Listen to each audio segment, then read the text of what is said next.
Bienvenue dans ce nouvel épisode de La voix d'une amoureuse. Et alors aujourd'hui, je vais te proposer d'utiliser ta voix d'amoureuse pour dire pardon. Présenter des excuses à une personne, que ce soit sa partenaire, que ce soit un enfant, que ce soit quelqu'un de sa famille, bref, c'est quelque chose qui est assez mal vu, assez rabaissant. Beaucoup de personnes pensent que c'est humiliant de s'excuser, que ça ne sert à rien. Eh bien moi, je vais te prouver que c'est tout le contraire. Présenter des excuses, eh bien, déjà, c'est reconnaître qu'on a des torts. Parce que quand on se dispute avec son ou sa partenaire, je vais rester sur la relation amoureuse, eh bien, quand on se dispute avec son ou sa partenaire, on est deux, au moins, voire trois, voire plus.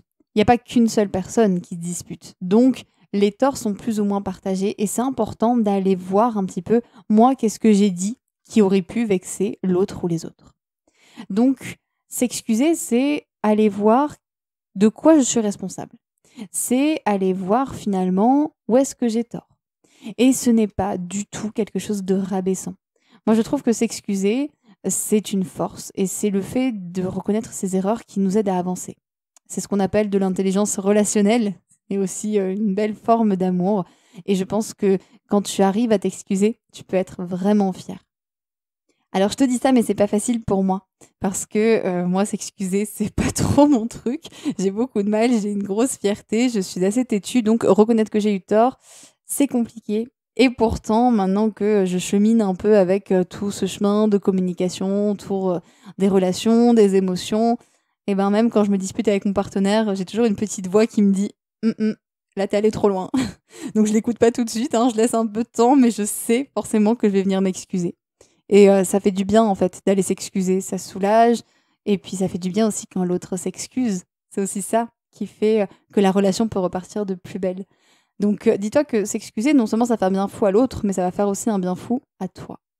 Alors avant, qu'on aille un peu plus loin dans les excuses, qu'on aille voir comment on peut, présenter ces excuses et comment on peut dire pardon, tout simplement, j'ai quand même très envie, de t'alerter sur quelque chose. Déjà, petit rappel, cet épisode, en tout cas cette thématique, évidemment, elle concerne toutes les personnes, mais évidemment, je vais parler de couples entre guillemets «sains», c'est-à-dire, des couples où il n'y a pas, de violence physique ou psychique, des couples où il n'y a pas, de toxicité, tout ça parce que, effectivement, quand on est dans une relation qui va être, toxique, un brin perverse et cetera, justement, il y a toujours une personne qui va jouer sur la culpabilité de l'autre et là, pour le coup, on n'est pas dans les excuses, là, on est dans la manipulation et clairement, ce n'est pas du tout l'idée ici.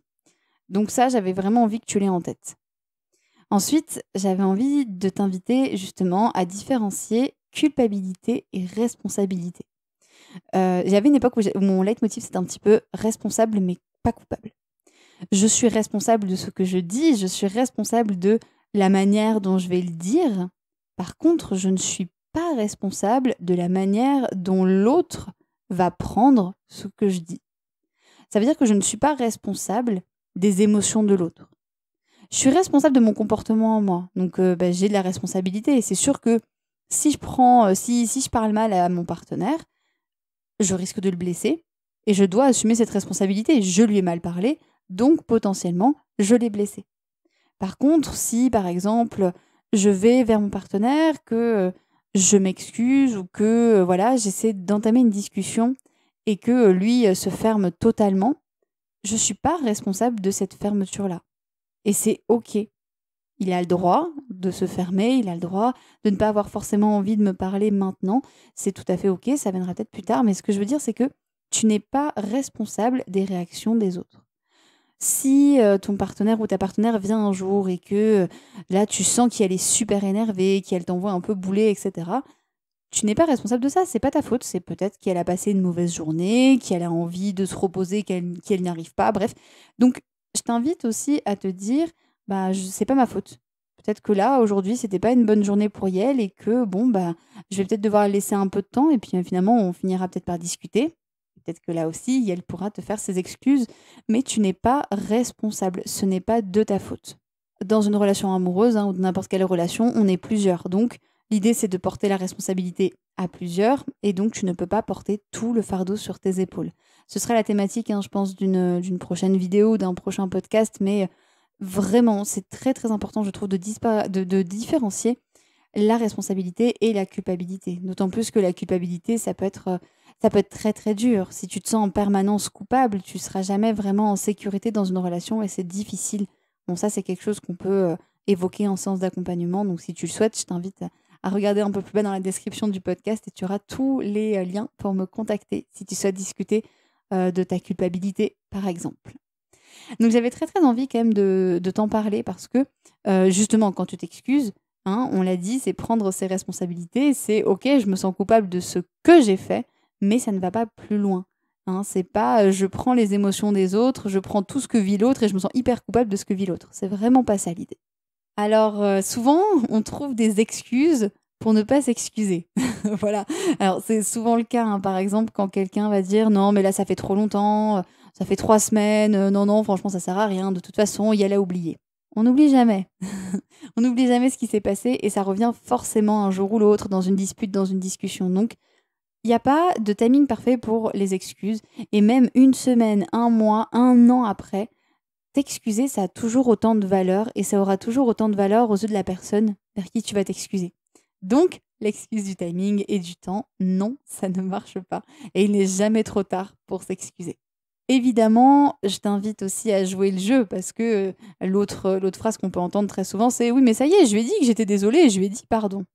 Est-ce que tu étais sincère à ce moment-là? Est-ce que tu l'as vraiment pensé? Est-ce que ta démarche était vraiment authentique? Parce que c'est ça, en fait, les excuses, c'est de l'authenticité. C'est je suis vraiment sincère et j'y vais vraiment en toute franchise. C'est pas juste dire pardon pour dire pardon, parce que bah, ça s'entendra dans ton intonation, ça se ressentira dans tes gestes, dans ta manière d'être. Donc ça marchera beaucoup moins bien, évidemment. Donc là encore, est-ce que tu es authentique? Est-ce que tu es sincère avec ces excuses? S'excuser, c'est aussi de l'empathie. C'est se mettre aussi, pas forcément à la place de l'autre, mais c'est comprendre ce que l'autre a pu éventuellement ressentir et comprendre que l'autre a peut-être pu être blessé par tes paroles. Donc je t'invite vraiment à penser à ça, à l'authenticité et également à l'empathie quand tu vas présenter tes excuses. Autre petit conseil, c'est tout simplement d'être précis dans tes excuses.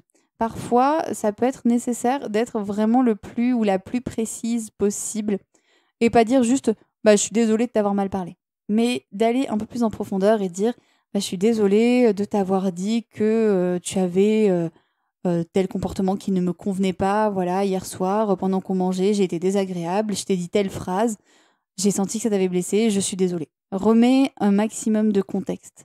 Ça permettra vraiment que vous soyez sur la même longueur d'onde. C'est un peu comme quand on a une discussion sur quelque chose qui nous a contrarié, c'est important d'avoir le contexte précis. Donc n'hésite pas à être la plus précis ou la plus précise possible quand tu présentes tes excuses. Alors concrètement, qu'est-ce qu'on fait avec les excuses? Je ne sais pas si tu connais Gary Chapman. Gary Chapman qui a écrit beaucoup de livres, notamment Les 5 langages de l'amour, qui est un de ses plus connus. Et je t'ai fait un épisode justement à ce sujet. C'est l'épisode 3 du podcast de La Voix d'une amoureuse que tu peux aller consulter si tu le souhaites. Et il a aussi fait avec Jennifer Thomas Les 5 langages du pardon ou Les 5 langages de la réconciliation. Ça, c'était le titre de son livre. En fait, il explique que, comme pour les langages de l'amour, finalement, on a chacun et chacune une manière différente d'exprimer des excuses et de recevoir des excuses. Donc peut-être que toi, tu vas dire pardon d'une certaine manière, mais que ton ou ta partenaire s'attend à ce que tu t'excuses d'une autre manière. Il y a 5 possibilités et du coup, je vais te les décrire le plus précisément possible et de manière quand même assez succincte.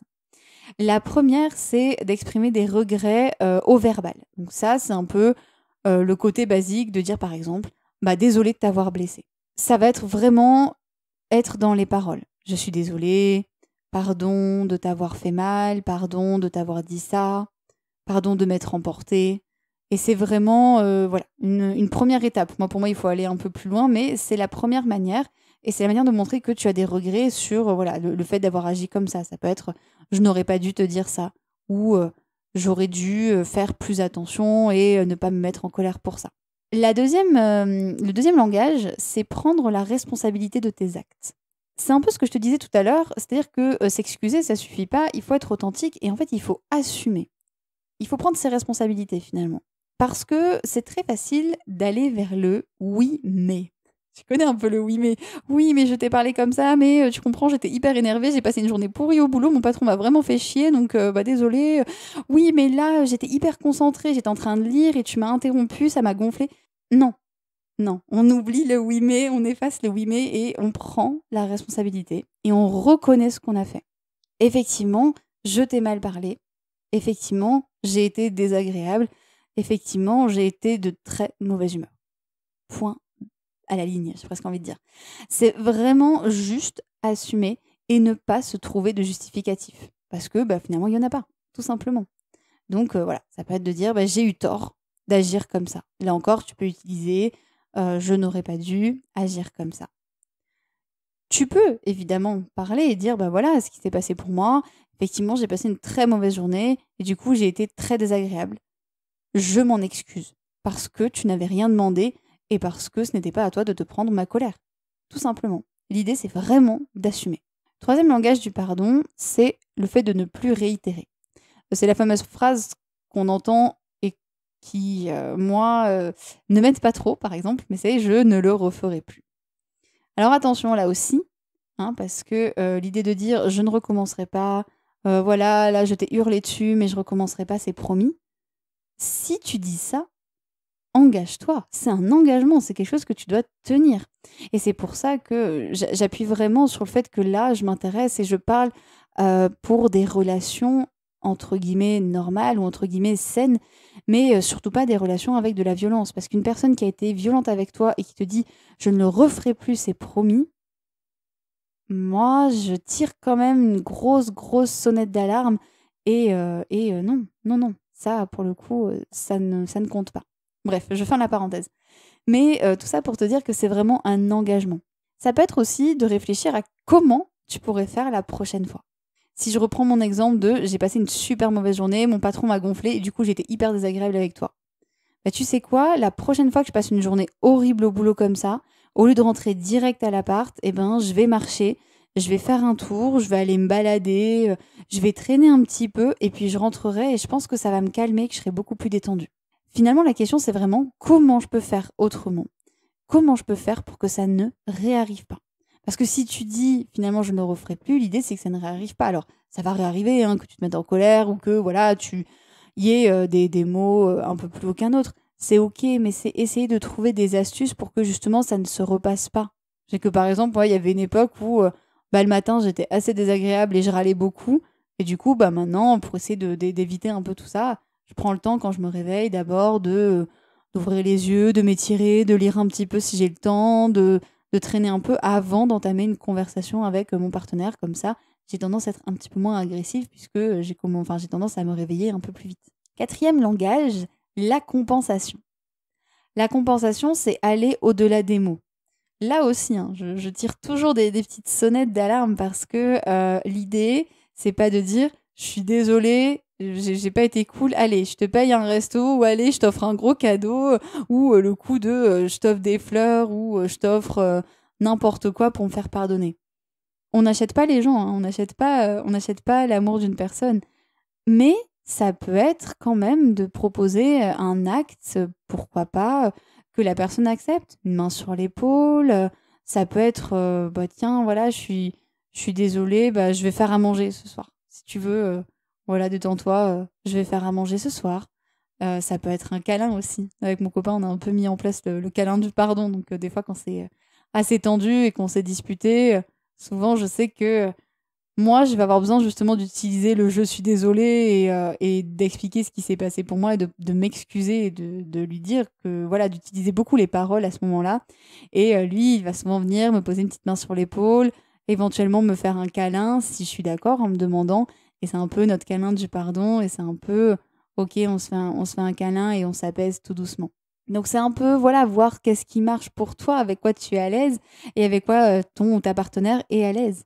Donc voilà, ça peut être évidemment aussi de demander à ton partenaire ou à ta partenaire qu'est-ce que je peux faire pour me faire pardonner. Ça, c'est vraiment quelque chose que tu peux demander. L'idée, ça va pas être achète-moi une voiture ou achète-moi des vacances. Non, mais c'est plus, on va dire, une petite compensation qui peut faire du bien et qui peut faire que finalement la réconciliation se passe bien et que ça aille bien. Il y en a qui parlent aussi la fameuse réconciliation sous l'oreiller quand on fait l'amour pour se dire pardon. Ça peut aider parfois. Pour moi, ça ne suffit pas, mais ça peut être quelque chose. Mais en tout cas, ça peut être de proposer un acte au-delà des mots, mais toujours en prenant ses responsabilités.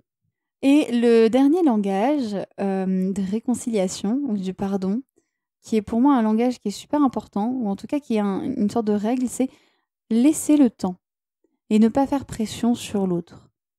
Je vais m'excuser auprès de mon ou de ma partenaire.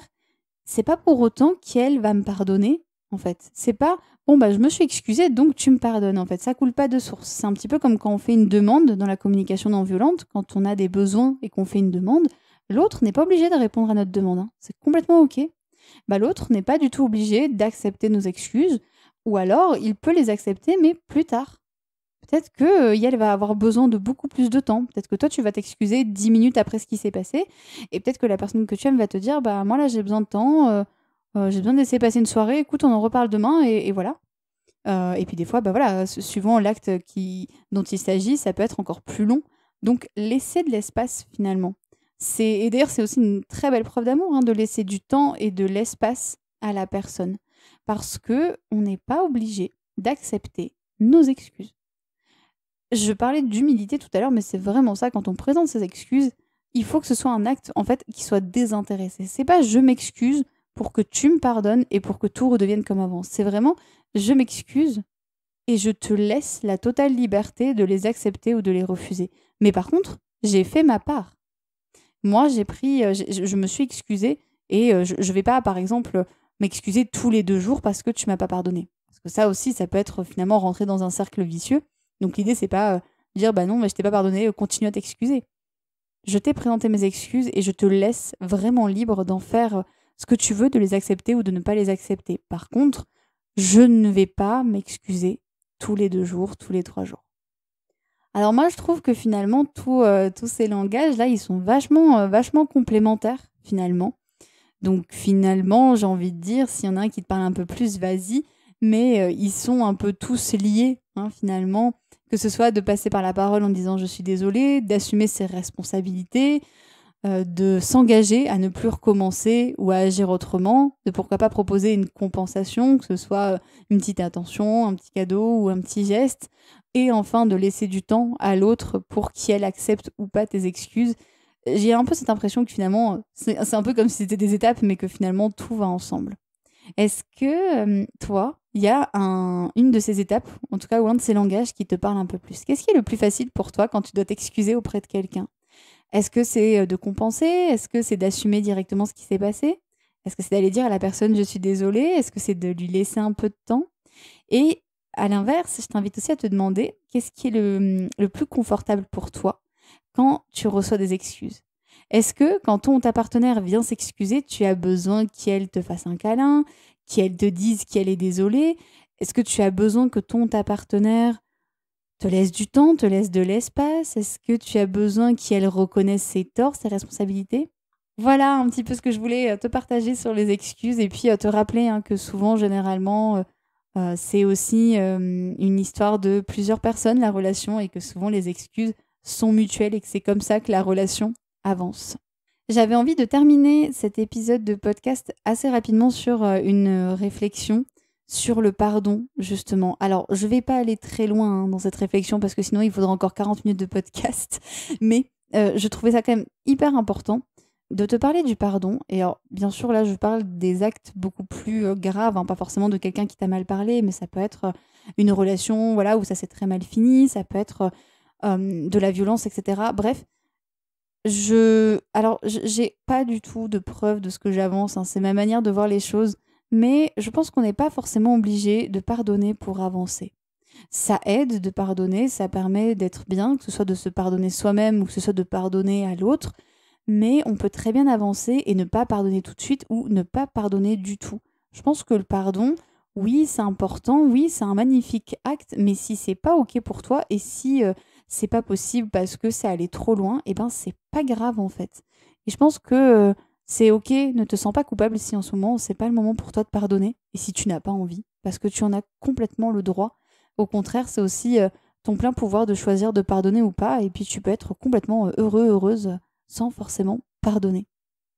Je te remercie beaucoup d'avoir écouté cet épisode sur les excuses. J'espère qu'il t'a plu. Si jamais tu as des suggestions, des envies, n'hésite surtout pas à m'en faire parvenir, que ce soit par mail ou que ce soit sur le messenger de Philoyoni. Et puis sinon, le mail, celine.philoyoni@gmail.com. Voilà, n'hésite pas à me dire si tu as des questions, que ce soit sur ta relation amoureuse, sur ta sexualité, sur ton corps, etc. ou sur mes accompagnements aussi. Les excuses, c'est quelque chose qu'on aborde quand je propose des accompagnements, notamment autour du cœur, des émotions, d'aller voir qu'est-ce qui se passe dans une relation. Donc, si jamais tu as envie d'approfondir tout ça, n'hésite pas, je te laisse le lien de mon site internet et tu pourras aller checker tout ça, voir si ça te plaît. Et puis, je le dis pas très souvent parce que, pour être honnête, j'y pense pas. Mais si jamais le podcast te plaît et si jamais tu y trouves ton compte, que le contenu est sympa, n'hésite pas à le partager surtout, ça me fera connaître un peu plus. N'hésite pas aussi à mettre quelques étoiles sur la plateforme que tu souhaites, parce que les étoiles, c'est toujours sympa. Et puis, parce que c'est toujours hyper encourageant, parce que c'est toujours un peu challengeant. Moi, des fois, je sais pas trop si ça te plaît, si c'est le contenu qui t'intéresse ou pas. Donc, voilà, n'hésite pas en tout cas. Et je te remercie d'être à mon écoute. Et je te dis à très bientôt, que ce soit pour un futur podcast, pour une rencontre en visio, pourquoi pas, ou pour d'autres aventures.